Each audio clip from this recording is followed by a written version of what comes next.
بسم اللہ الرحمن الرحیم۔ عزیز طلباء، السلام علیکم ورحمۃ اللہ وبرکاتہ۔ طلباء، امید ہے کہ آپ حضرات خیریت سے ہوں گے۔ آج آپ جانتے ہیں کہ آج ہمارا سبق نمبر 34 ہے، جماعت دہم کے اردو کی غزل نمبر 1 کی مشق ہے۔ تو بچوں، اس بات کو آپ جانتے ہیں کہ جو ہمارا سبق یا غزل پڑھ لینے کے بعد جو ہماری مشق ہوتی ہے وہ ہماری ایک طرح سے دہرائی ہوتی ہے، اور آپ مشق سے آپ کا یہ پتہ چلتا ہے کہ آپ نے سبق پر کس قدر توجہ دی ہے۔ تو مشق کا سوال نمبر 1 ہے کہ درج ذیل سوالات کے مختصر جوابات لکھیے، اور الف ہے کہ شاعر کے ہاں مصیبت کی راحت فضا ہونے کی وجہ کیا ہے۔ شاعر نے جو کہا کہ مصیبت راحت فضا ہو گئی ہے، تو کہتے ہیں اس کی کیا وجہ نا کہ مصیبت تو تکلیف دیتی ہے۔ تو اس کا جواب یہ ہے کہ چونکہ شاعر پر مصیبت بار بار آئی، اور جو تکلیف بار بار آئے پھر وہ تکلیف دے نہیں رہتی بلکہ وہ راحت بخش بن جاتی ہے، وہ آدمی کی عادت بن جاتی ہے۔ شاعر پر چونکہ تکالیف بار بار آئیں، مصیبتیں بار بار آئیں، اور جو چیز بار بار انسان کو پیش آئے چاہے وہ تکلیف دہی کیوں نہ ہو، پھر وہ تکلیف دے نہیں رہتی بلکہ وہ راحت بخش بن جاتی ہے۔ بے، کون سے راستے پر چلنے سے مصیبت خوشی میں تبدیل ہو جاتی ہے۔ راہ وفا پہ چلنے سے مصیبت خوشی میں تبدیل ہو جاتی ہے۔ وہ جو اس نے کہا تھا کہ دیار وفا کا جو راستہ ہے اس پر چلنے سے مصیبت خوشی میں تبدیل ہو جاتی ہے، راحت میں تبدیل ہو جاتی ہے۔ جیم ہے کہ شاعر منزل مقصود پر پہنچنے کے لیے پر امید ہے۔ کیوں؟ اس لیے کہ بقول شاعر کے جب کسی بھی راستے کی ابتدا کر لی جائے تو اس کی انتہا ہو کر رہتی ہے، اور کسی بھی راستے کی انتہا اس کی منزل مقصود ہوتی ہے۔ سوال نمبر 2 قوسین میں دیے گئے موضوع لفظ سے خالی جگہ پر کیجیے۔ الف ہے کہ محبوب کی خالی جگہ رہنما بن گئی۔ تو کیا چیز بھائی؟ محبت، جدائی، آرزو، جو ہماری غزل میں لکھا ہوا بھائی بچوں، آرزو لکھا ہوا ہے۔ محبوب کی آرزو رہنما بن گئی۔ غزل کے چوتھے شعر میں حالت بدلنے سے مراد حالت کا بدتر ہونا ہے۔ اس غزل میں ہم قافیہ الفاظ کی تعداد 6 ہے بھائی بچوں۔ آگے ایک سوال آ رہا ہے، اس میں ہم انشاءاللہ ایسے گن لیں گے، 6 ہے۔ حسرت موہانی کی غزل کے متن کی روشنی میں درست جواب پر درست کے نشان لگائیں۔ MCQs بچوں۔ الف ہے کہ کون سی چیز راحت افزا ہو گئی یا راحت فضا ہو گئی؟ کون سی چیز راحت فضا ہو گئی؟ رنج، مصیبت، ناکامی یا حسرت؟ مصیبت۔ بے ہے کہ شاعر نے کس چیز کو رہنما ٹھہرایا؟ وصل محبوب کو، محبوب کی تمنا کو، واعظ کی نصیحت کو یا غم روزگار کو؟ ہمیں بچوں، کس چیز کو رہنما ٹھہرایا تھا؟ اس نے محبوب کی تمنا کو۔ اس نے کہا تھا نا تیری آرزو رہنما ہو گئی۔ جیم ہے کہ کون سا راستہ ہے جہاں باتیں سر صبا ہو جاتی ہے؟ راہ محبت، دیار وفا، راہ دیار غیر یا راہ وفا؟ تو بھائی بچوں، ہے تو اگرچہ راہ دیار وفا اور راہ محبت یہ کوئی زیادہ مختلف نہیں ہے، لیکن چونکہ الفاظ کے اعتبار سے بھی ہم نے اس الفاظ کا چناؤ کرنا ہے جو ہماری غزل میں مذکور ہوگا یا کم از کم اس سے مناسبت رکھتا ہوگا۔ تو یہ مذکور ہے دیار وفا، تو ہم کہیں گے کہ کون سا راستہ جہاں باتیں سر صبا ہو گئی وہ دیار وفا کا راستہ ہے۔ انتہا تک پہنچنے کی شرط کیا ہے؟ ابتدا کرنا، جہد مسلسل، ایثار یا چاہت و محنت؟ تو بھائی بچوں، ابتدا کرنا۔ اگر ابتدا کوئی نہیں کرتا تو فضول میں وہ جد و جہد بھی کرے گا، ایثار اور چاہت بھی اس کی فضول میں ہوگی۔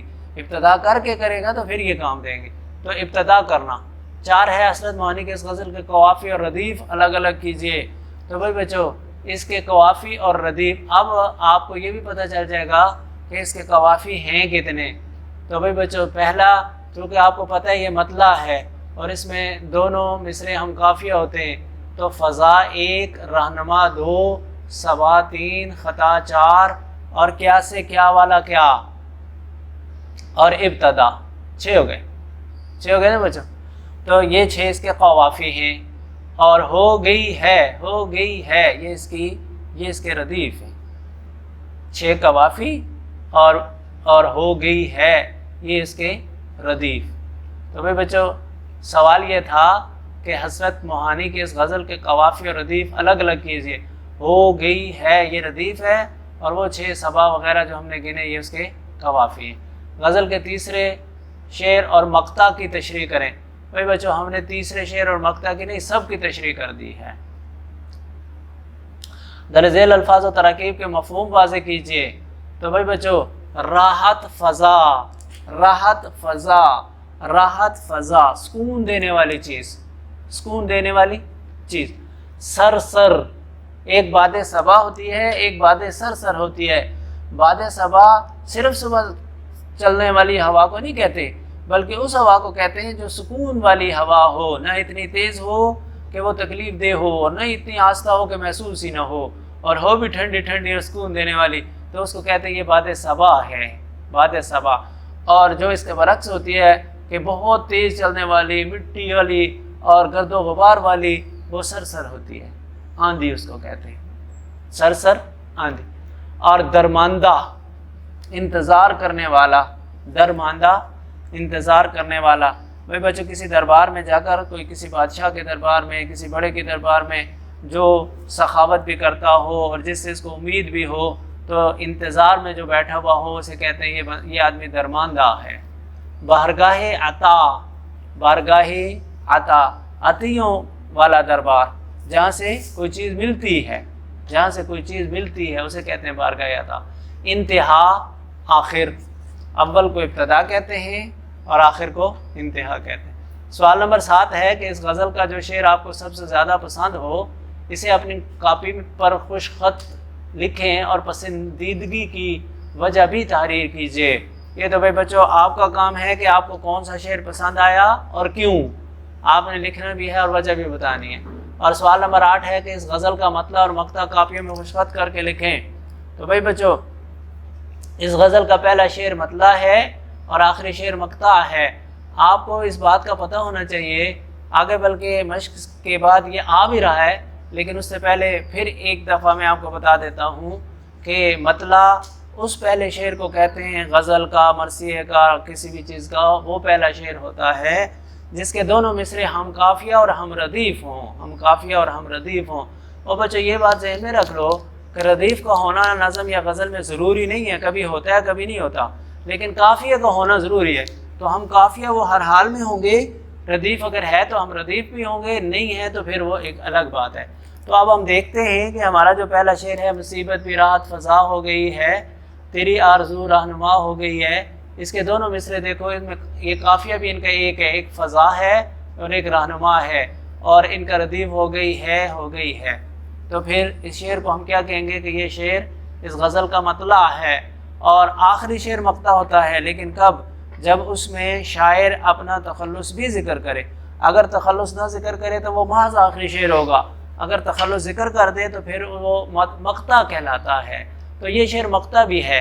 پہنچ جائیں گے انتہا کو بھی حسرت، کس کی غزل ہے یہ؟ حسرت موہانی کی، اور ان کا تخلص کیا ہے؟ حسرت، اور انہوں نے شعر میں اپنا تخلص بھی ذکر کر دیا اور ہے بھی یہ آخری، لہٰذا یہ شعر کیا ہوگا؟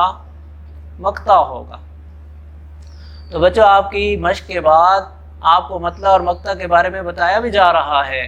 مطلع کیا چیز ہوتی ہے؟ وہ شعر، ہاں، تو اس کے معنی ہے طلوع ہونے کی جگہ، اس کے معنی طلوع ہونے کی جگہ۔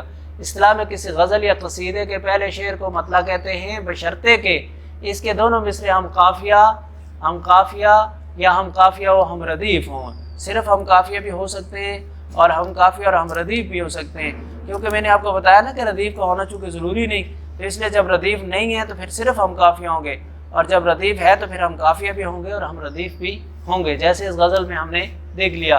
غالب کی غزل کا مطلع دیکھے، بازیچہ اطفال ہے دنیا میرے آگے، ہوتا ہے شب و روز تماشا میرے آگے۔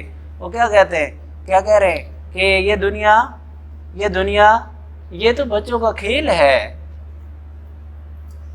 اور بھائی بچوں قرآن کیا کہتا ہے دنیا کے بارے میں؟ الدنیا، جس میں الفاظ آتے ہیں نا لہب و لہو و زینت و تفاخر بین الاموال والاولاد، تو یہ دنیا کیا ہے؟ کھیل تماشے کی ایک چیز ہے، کھیل تماشا۔ اسی کو مرزا غالب نے بھی کہا کہ بازیچہ اطفال ہے دنیا میرے آگے۔ یہ تو بچوں کا کھیل ہے کہ جیسے بچے کسی بھی کھیل کو ابھی کھیل رہے ہیں اور ابھی وہ ختم، اسی طرح یہ دنیا بھی پتہ نہیں کتنے لمحے باقی ہے اور پھر ختم، کیونکہ کہتے ہیں کہ اس کے تماشے میں ہر روز دیکھتا ہوں، شب و روز دیکھتا ہوں، دن رات دیکھتا ہوں۔ بڑے بڑے کرو فر والے لوگ دیکھے اور وہ بیچارے ان کا انجام بخیر کبھی کم ہی ہوتا ہے، کبھی ہوا بھی تو وہ بیچارے گزر گئے۔ بڑے بڑے نام تھے اس دنیا میں، بڑے بڑے سلطان سکندر آئے اور اس دنیا سے چلے گئے، تو پھر یہ کھیل ہی تو ہے، کیونکہ جس چیز کو دوام نہیں اور جس چیز کہ کسی بھی اس کی جو کام ہیں، شاہکار ہیں، اس کی جو نعمتیں ہیں اور اس میں موجود اشیاء ہیں، کوئی بھی دائمی نہیں ہے بشمول انسان کے، تو پھر یہ دنیا کہاں دائمی ہوگی؟ اسی لیے کہا یہ تو کھیل تماشا ہے، لعب و لہو و زینت، کھیل تماشا۔ اور بظاہر کیا ہے؟ کوئی کہتا ہے میری اولاد زیادہ ہے، وہ فخر کرتا ہے، کوئی کہتا ہے میرے پاس مال زیادہ ہے، وہ فخر کرتا ہے، لیکن جب جاتا ہے تو گیا سکندر جب دنیا سے تو دونوں ہاتھ خالی تھا، دے کے کچھ نہیں جاتا۔ مقطع، غزل کے آخری شعر کو جس میں شاعر اپنا تخلص استعمال کرتا ہے مقطع کہتے ہیں۔ صرف آخری شعر نہیں ہوگا، بلکہ اگر اس میں تخلص مذکور ہے تو وہ مقطع ہوگا، نہیں ہے تو نہیں ہوگا، آخری شعر کہلائے گا۔ اگر تخلص موجود نہ ہو تو شعر مقطع نہیں ہوگا بلکہ آخری شعر ہوگا۔ ناصر کاظمی کا یہ ایک غزل کا ایک شعر انہوں نے دیا کہ یہ اس کا مقطع ہے، وقت اچھا بھی آئے گا ناصر، غم نہ کر زندگی پڑی ہے ابھی۔ تو یہ ایک تو اس کی غزل کا آخری شعر ہے، اور دوسرا اس میں ناصر کاظمی نے اپنا تخلص بھی ذکر کر دیا، لہٰذا یہ مقطع ہوگا۔ بھئی بچوں ہمارا کام اس سے بس اتنا ہی ہے، اس کے علاوہ معنی کے اعتبار سے یہ شعر باطل ہے، اس لیے کہ یہ کہتا ہے کہ زندگی بہت پڑی ہے ابھی۔ تو بھئی بچوں زندگی کا تو کسی کو پتہ نہیں کہ ایک لمحہ بھی اور ہے یا نہیں۔ تو یہ ہوا کیا تھا ناصر کاظمی کے ساتھ؟ اس کے وقت اچھے نہیں گزرے تھے، غموں میں فکروں اور پریشانیوں میں وہ گھرا ہوا تھا، تو وہ اپنے آپ کو تسلی دے رہا ہے کہ ناصر تسلی رکھو، اگر آپ مشکل وقت ہے تو زندگی ابھی جوان ہوگا، تو وہ یہ سوچتا ہوگا کہ میں بوڑھا ہوں گا پر پتہ نہیں کب مروں گا، تو اتنی دیر میں اللہ تعالیٰ ان پریشانیوں کو دور کر دے گا اور میری راحتوں اور خوشیوں والا زمانہ بھی اور وقت بھی آ جائے گا، کیونکہ زندگی میں اوقات بدلتے رہتے ہیں۔ انسان کے اوپر نہ ہر وقت تنگیاں اور پریشانیاں رہتی ہیں اور نہ ہر وقت انسان کے اوپر خوشیاں رہتے ہیں۔ اگر خوشیاں ہوں تو بھی اس بات کو یاد رکھا جائے کہ غم بھی کل آ سکتے ہیں، اور اگر اللہ نے مال کے فراوانی دی ہو تو اس بات کو بھی ذہن میں رکھا جائے کہ کل تنگ دستی بھی آ سکتی ہے۔ اسی طرح اگر جوانی ہو تو یہ بات بھی بعید از عقل نہیں ہوتی کہ شاید چند ہی دنوں کے بعد یا کچھ ہی وقت کے بعد بڑھاپا بھی طاری ہونے والا ہے اگر زندگی ہوگی تو اس لیے بچوں حالات اچھے ہوں یا برے، یہ تبدیل ہونے میں وقت زیادہ نہیں لیتے۔ اسی کو ناصر کاظمی بھی یہ کہہ رہے ہیں، لیکن ذرا اس انداز میں اس نے کہا کہ وہ اپنی زندگی کو ایک طرح سے یوں بتا گیا کہ یقیناً اسے ابھی ٹائم ملے گا، لیکن ایسا ہوتا نہیں۔ البتہ یہ کہ امکانی انداز میں یہ کہا جا سکتا ہے کہ شاید اللہ زندگی دے دے اور حالات بدل جائیں۔ تو بہرحال ہمارا مقصد اس سے یہ ہے کہ بچوں یہ ناصر کاظمی کی غزل کا آخری شعر ہے اور اس میں اس نے اپنا تخلص بھی ذکر کر دیا ہے، لہٰذا یہ مقطع ہوگا کیونکہ اس میں دونوں شرطیں موجود ہیں، شعر کا آخری ہونا اور اس میں شاعر کا تخلص ہونا۔ تو اس لیے ہماری غزل کا مقطع بھی ہماری غزل کا آخری شعر ہے۔ تو بھائی بچوں آج آپ نے اس کی مشق بھی کر لی، کل ہم انشاءاللہ قواعد و انشاء سے بھائی بچوں قواعد و انشاء سے صفحہ نمبر 1 سے لے کر غالباً صفحہ نمبر جہاں پہ اسم کی تینوں تقسیمیں مکمل ہو جاتی ہیں اور فعل کی تقسیم شروع ہو جاتی ہے، صفحہ مجھے یاد نہیں رہا، وہاں تک ہم نے پڑھنا ہے اس ہفتے میں انشاءاللہ۔ تو آپ نے کوشش یہ کرنی ہے کہ 4-5 صفحات کا کم از کم آپ ضرور مطالعہ کر کے آئیں، کیونکہ اس میں ایک تو بچوں کے ذہن میں فوراً یہ بات آ جاتی ہے کہ گرامر میں جو چیزیں مذکور ہیں وہ پتہ نہیں کس دنیا کی باتیں ہیں، حالانکہ وہ ایسی بات نہیں ہے، وہ ہم ہر روز استعمال کر رہے ہوتے ہیں وہ ساری چیزیں۔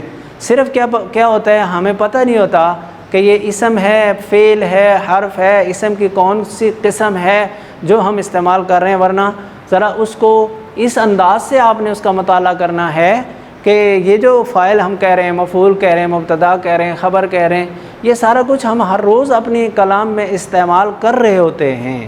تو پھر انشاءاللہ کل ہم اس کا جتنا بھی ہو سکا وہ انشاءاللہ ہم پڑھیں گے۔